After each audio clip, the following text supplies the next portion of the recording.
안녕하세요. 대박천국 프리미엄 권영아입니다. 오늘도 샤플스토어 방문한 파트너와 함께합니다. 델타 변이보다 전염력이 강한 오미크론 변이, 치명률이 얼마나 되는지는 나오지 않은 상태인데요.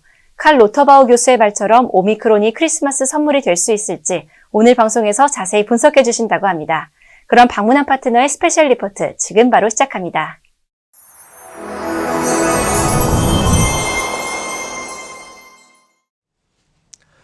시청자 여러분, 한 주간 편안하셨습니까? 요즘 주도주가 바뀌는 듯한 느낌을 많이 받으시죠? 특히 삼성전자, 하이닉스가 강했는데요.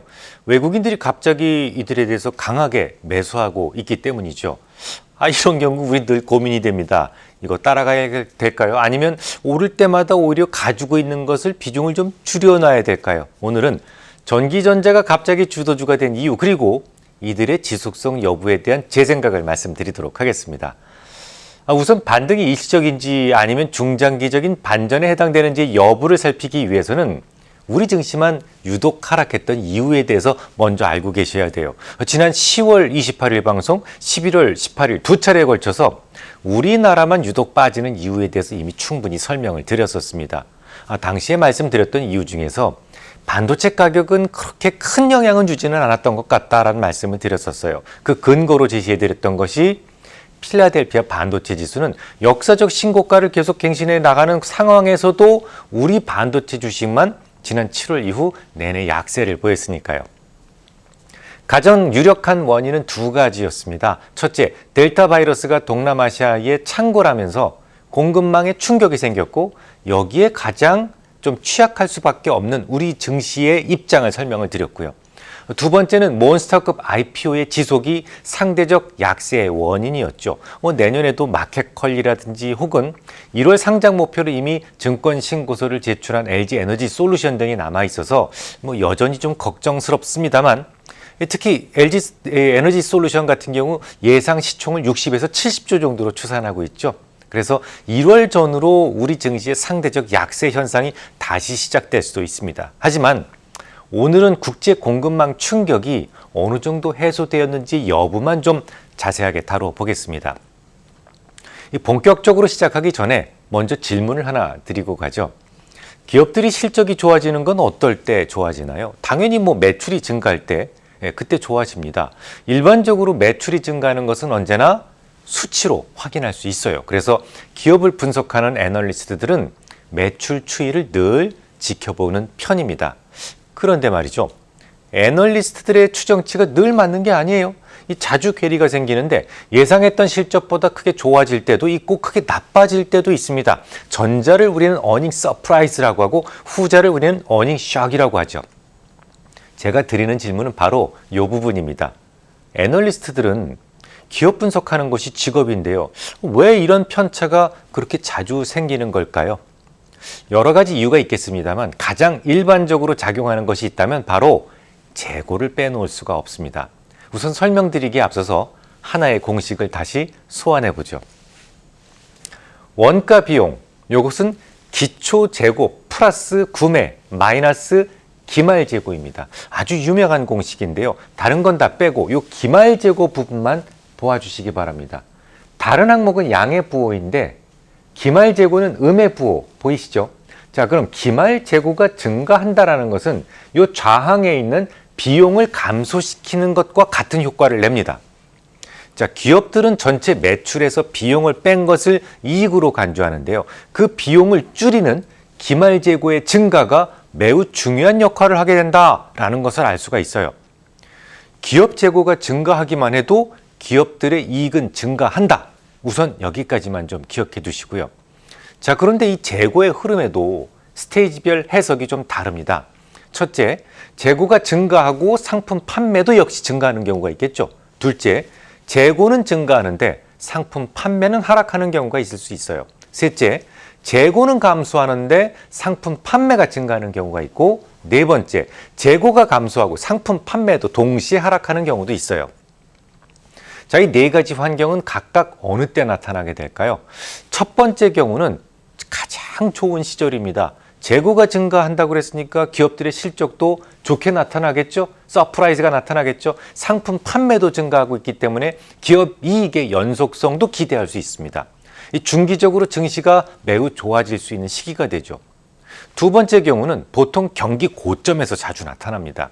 경기 고점에서는 높아진 급여 때문에 비용 때문에 상품 가격이 대체적으로 비싸 보이게 되고 그만큼 판매량이 감소하게 되면서 재고가 증가하거든요. 판매가 줄어서 재고가 증가하는 거예요. 재고가 증가하니까 기업들의 실적은요, 좋아지는 것처럼 보입니다.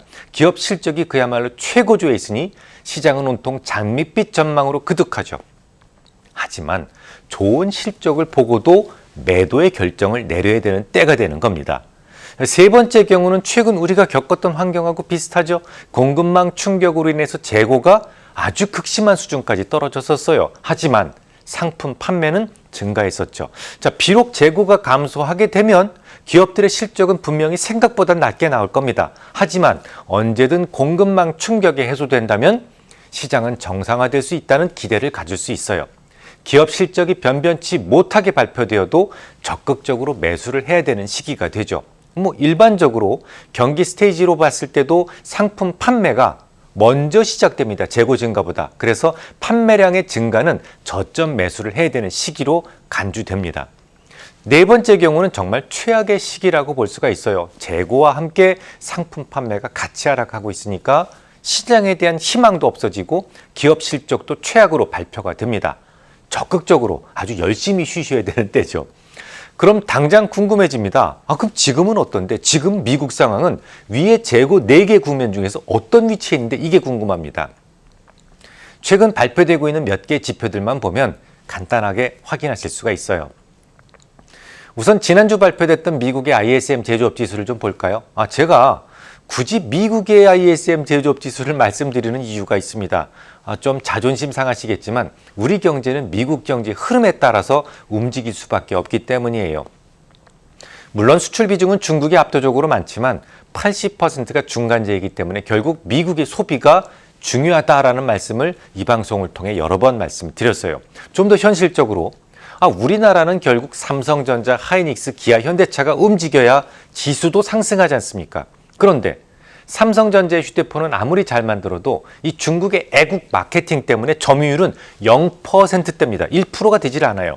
현대차, 기아차도 사드 보복 이후 계속 점유율이 떨어져서 지금은 각각 1%대, 0%대에 불과합니다. 결국 미국의 경제가 활발하게 움직여야만 우리 경제도 우리 지수도 덩달아 좋아질 수 있다는 것이 인정하기 싫지만 피할 수 없는 현실이란 말이죠. 그래서인지 ISM 제조업 지수는 지난 수십 년 동안 우리네 수출 동향과 거의 동행성을 보여왔습니다. 특히 서브 지표들 중에서 신규 주문 그리고 생산, 이것은 우리네 증시에 대해서도 약간의 선행성을 갖고 있기 때문에 요것들이 긍정적 수치가 막 발표되기 시작하면 외국인들도 우리 증시에 대한 비중을 적극적으로 늘리기 시작하거든요. 당연히 최근 선행 지표들은 좋게 나왔고 우리나라에 대해서 외국인들이 매수를 시작했죠. 하지만 우리가 정작 관심이 있는 것은 서브 지표들 중에서 재고 부분이에요. 지금까지 공급망 충격으로 해서 미국의 재고는 지속적으로 감소하고 있었지 않습니까? 근데 재고가 만약에 증가하기 시작했다면 이제 공급망 충격이 다소 완화되고 있다는 것으로 해석할 수 있습니다. 뿐만 아니라 앞서 말씀드렸던 것처럼 비용을 감소시키고 기업의 이익을 서프라이즈하게 만들 수 있어요. 재고 증가만 확인하셔서는 안 되겠죠. 판매 증가와 함께 진행되고 있다면 증시는 매우 좋아지고 있다라고 해석하셔도 좋습니다. 이에 대해서는 지난 주말 발표됐던 내구재 판매가 답을 주고 있죠. 역시 큰 폭으로 개선되는 모습을 보였는데요. 내구재가 뭔가요? 가구, 냉장고처럼 오래오래 쓰는 재화를 말합니다. 그중에 가장 큰 비중을 차지하고 있는 것이 가전제품 그리고 자동차입니다. 그러니까 미국의 내구재 주문 동향은 우리가 가장 잘 아는 전기전자 그리고 자동차 이런 것들과 직간접적인 연관이 있단 말이죠. 지금까지는 반도체 수급 부족으로 인해서 내구재 판매가 감소했었지 않습니까? 그런데 지난 11월 지표부터는 이게 증가로 반전됩니다. 이는 지금까지 꼬이기만 했던 공급망 충격의 실타래가 이제 본격적으로 풀리기 시작했다라는 것을 의미하죠. 실제로 10월 미국의 신차 소비는 7개월 만에 증가로 반전되기도 했어요. 자, 조금 더 확신을 갖기 위해서 우리나라의 수출 동향을 살펴볼까요? 앞서 제가 뭐라고 말씀드렸냐면 ISM 제조업 지수와 우리나라의 국내 수출 동향은 거의 같이 움직인다라는 말씀을 드렸어요. 실제로 우리 11월 수출 동향은 놀라울 정도였죠. 전년 동기 대비로 무려 32%나 증가했는데요. 월간 600억 달러라고 하는 한 번도 밟아보지 못한 영역에 도달하며 한 달 수출 액수로 역대 최대치를 경신해버렸어요. 제가 좀 장황하게 설명을 드렸는데요. 결국 오미크론이 글로벌 증시를 강타하기 직전까지 우리 증시는 이 공급망 충격이라는 터널에서 막 빠져나오고 있었다는 얘기입니다. 실제로 지난 20일 동안 외국인들은 우리나라 주식을 대략 5조 원 정도 매수했는데요. 외국인들이 우리 증시에서 투자한다면 뭘 삽니까? 잡주 안 사요. 시가총액이 큰 전기전자를 우선적으로 매수하게 되죠. 근데 현물만 산 게 아니라 선물에서도 매수를 강화했는데요. 지난 9월 5만 5천 계약을 롤오버 시켰던 외국인들은 이후로 선물 계약 수를 7만 7천 계약까지 늘려잡았습니다. 대충 이 정도 말씀드리면 요 오미크론에 대한 평가가 얼마나 중요한지 실감이 나실 것 같습니다. 공급망 충격에 우리나라는 너무도 취약해요. 또다시 동남아시아 시장에서 바이러스가 확산된다면 모처럼 만의 주가 반등 시도는 다시 물거품이 될 수도 있습니다. 실제로 최근 증시 흐름을 보면 어떤 뉴스보다도 오미크론 관련 뉴스에 민감하게 움직여왔다는 것을 알 수 있습니다. 주야장천 전기전자를 매수했던 외국인들이 오미크론이 중화항체를 41분의 1로 감소시킨다라는 뉴스에 매도로 돌변했던 것도 같은 이유입니다. 그나마 다행인 것은 바이러스 전문가들이 조금씩이나마 긍정적 전망을 하기 시작했다는 거예요. 화요일 새벽 세계 증시를 모두 끌어올렸던 이유는 앤서니 파우치 미 국립 알러지 전염병 연구소 소장이 오미크론 변이가 델타보다 덜 위험하다라고 말했기 때문이었죠. 그럼 우리 진중하게 한번 고민을 해보겠습니다. 이 오미크론의 전염력은 델타에 비해 월등하다는 것 이미 중론입니다. 다음에 남아있는 것은 두 가지인데요. 기존 백신이 유효한지의 여부, 그리고 독성 평가입니다. 기존 백신에 대해서 유효성에 대해서는 파이자 그리고 바이오엔테크에서 중간 발표를 통해서 중화항체를 감소시키더라는 것이 드러났어요. 그러니까 덜 유효하다 하지만 부스터 샷을 맞는다면 중증 전이는 막을 수 있다. 요 정도입니다. 자, 그렇다면 남아있는 것은 오미크론의 독성 평가입니다. 한마디로 치명률이 얼마나 되는지 여부죠. 만약입니다만 델타에 비해서 오미크론의 치명률이 낮다면 과연 어떤 일이 발생하게 될까요? 비록 전염률이 훨씬 더 높다고 하더라도 지루하게 끌어왔던 팬데믹은 이제 종말을 고할 수도 있습니다.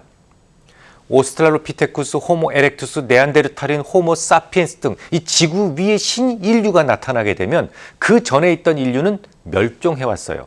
우세종이 나타나면 그 이전 세대는 멸종하는 것이 이 지구 위에서의 법칙입니다. 그처럼 바이러스의 세계에서도 우세종이라는 게 발생하게 되면 그 이전 바이러스는 멸종하게 됩니다. 지금은 델타가 우세종이잖아요. 최근 바이러스 감염자 중에서 처음 발견됐던 그 코로나19에 걸린 사람 거의 없습니다. 이미 모두 멸종해버렸기 때문이죠. 지금 코로나에 일단 걸렸다 하면 무조건 델타 변이종이죠. 하지만요, 이 델타는 아직도 치명률이 평균 1.97%로 매우 높은 편입니다.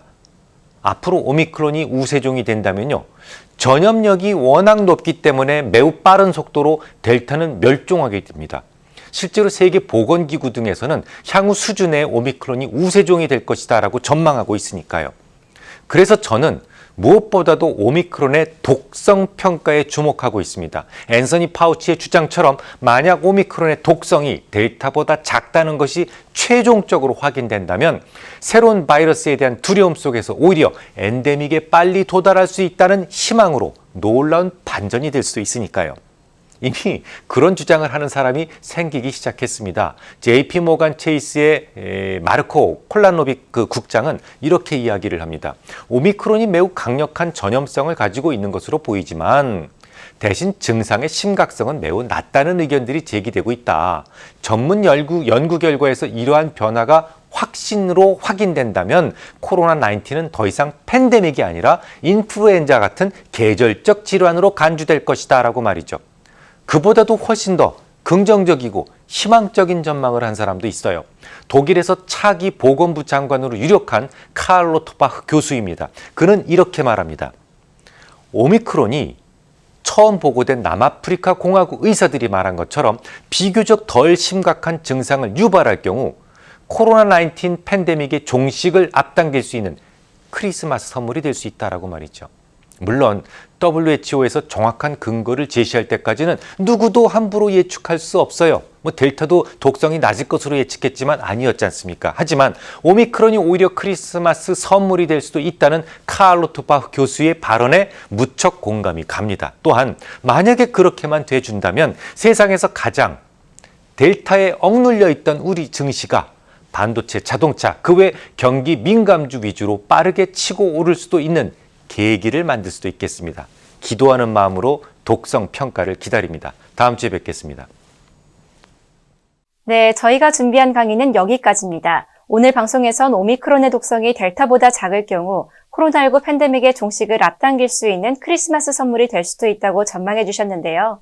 독성 평가를 기다려봐야 하겠지만 만약 그렇게 된다면 델타에 의해 억눌려 있던 우리 증시가 경기 민감주 위주로 빠르게 치고 오를 수 있는 계기가 될 수 있다고 분석해 주셨습니다.